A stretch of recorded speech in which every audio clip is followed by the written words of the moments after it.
მერამდენი დასპარეზო მეორე. სწორი პასუხი არ დამისვავს კითხვა, მაგრამ მერამდენი დასპაზე გამოიცანი, ხო? 1-0 სწორია. კითხვა იყო მერამდენი დასპარეზობს საქართველოს 29-მდე ნაკრები ევროპის ჩემპიონატზე და მეორედ არის სწორი პასუხი. ვის ყველაზე მეტ პასუხს დააგროვებს, მიიღებს სამთვიან გამოწვევას სეტანდასგან. მეორე შეკითხვა არის სეტანდას კომენტატორის შეკითხვა, გაჩვენებთ ვიდეოს და გამოიცანით სწორად პასუხი. წავიდა. ევროპის 21 წლამდელთა ჩემპიონატზე ვის მოუგო საქართველოს ნაკრებმა პირველი მატჩი? პორტუგალია. არა! პოლონეთთან. ოპა! სწორია, ეხლა რა ანგარიშს მოუგეთ, ხო არ გახსოვს? 2-1. კი, 2-1 მოუგეთ. 1-1, კაია. შემდეგი შეკითხვა ყურადღებით, ვისთან მოგების შემდეგ გავიდა 21 წლამდელთა ნაკრები? ნიდერლანდებში.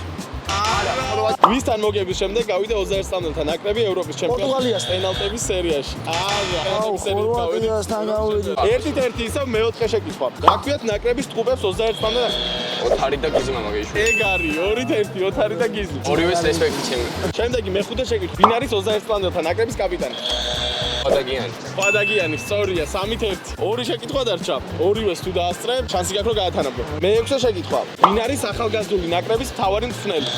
რამასვანაძე. კაი, რამასვანაძე 3-2 და ბოლო შეკითხვა. ვინ არის ყველაზე ძვირადღირებული ფეხბურთელი 21 წლამდე ნაკრებში? აზაროვი. სწორია, 3-3. დამატებითი შეკითხვა.